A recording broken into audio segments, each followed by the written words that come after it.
Good morning. Thank you for being here today. We recognize that this is a large incident and extended over the last couple of days, and we're grateful that you all continue to cover this story. As you can see behind me, the scene is very complex, and we're very grateful that it was not worse. My name is Elaine Moya. I'm the Deputy Chief of the Victoria Police Department, and to my left is Sergeant Ruben San Miguel with the Texas DPS. We are here to give you a brief update on what we know related to yesterday's crash at the intersection of Mockingbird Lane and Zacklin's Parkway feeder road. What we can confirm is that 3 of the 4 patients that were transported yesterday have been released from the hospital, and the pilot was also treated or looked at the hospital and has also been released. The 4th person remains at an out-of-town hospital in critical but stable condition, and we will be able to, Trooper San Miguel will have the information after this briefing to give you names of the parties involved and what vehicles they were in. So we'll be able to give you that after this briefing. Victoria Police Department continues to monitor traffic in the area and remain at the crash site. Throughout the day, we will, as you can see, has already started debris being removed from the intersection, and we continue to work with the Federal Aviation Administration and National Transportation Safety Board to have the plane removed. As of today, the traffic plan will remain the same for Victoria East High School staff and students. We're grateful to our partnerships and continued collaboration with federal, state, and local agencies. Any questions specifically related to the crash will be directed to the Texas Department of Public Safety, and the Federal Aviation Administration will be the primary agency for questions related to the aircraft. We encourage everyone to continue to follow our social media platforms, our Facebook, for continued update and for when we actually release the intersection that it's open for traffic. Do you have any questions? I'll take a couple if I'm able to. Initially, it was supposed to be they were saying maybe it was going to be a few days before the scene was cleared.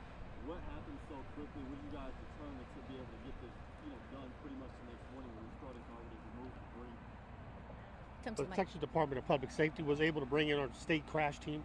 We brought our state crash team, and we worked with our fellow agencies. We were able to get the investigation at least on the ground completed. We worked with the FAA and everybody else to get this pretty much resolved so we can open this roadway again. So the information that was gathered was enough to keep going with the process. And what is some of that information that is gathered, if you don't mind sharing? Like, what is it that you have to determine before you can begin to remove parts of the scene?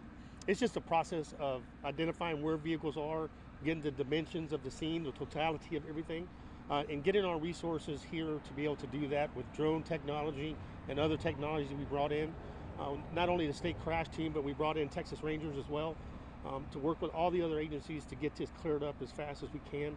And we were able to work with the FAA and get statements from the pilot and everybody else to get this done. So. And can you just kind of reiterate how much of a miracle it is, just to the general public? You hear a plane crash and you see something like that, and nobody's dead. Just talk about what a miracle that is, and how thankful you are for what they tell us.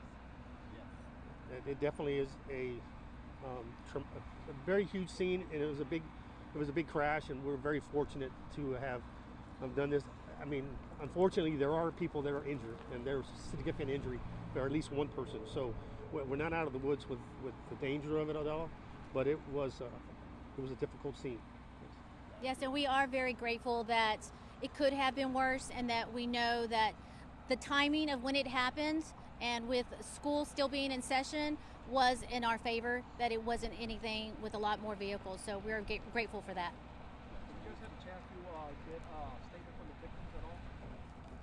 We have made contact with everyone, yes. And can you give us a brief on what they said or what they This is a very complex investigation, and all of this is still ongoing. So we'll hold off on comments and things like that made until we can kind of get this all together, and then we'll put all that out. Yes. Thank you all very much. We appreciate it. Thank you so much.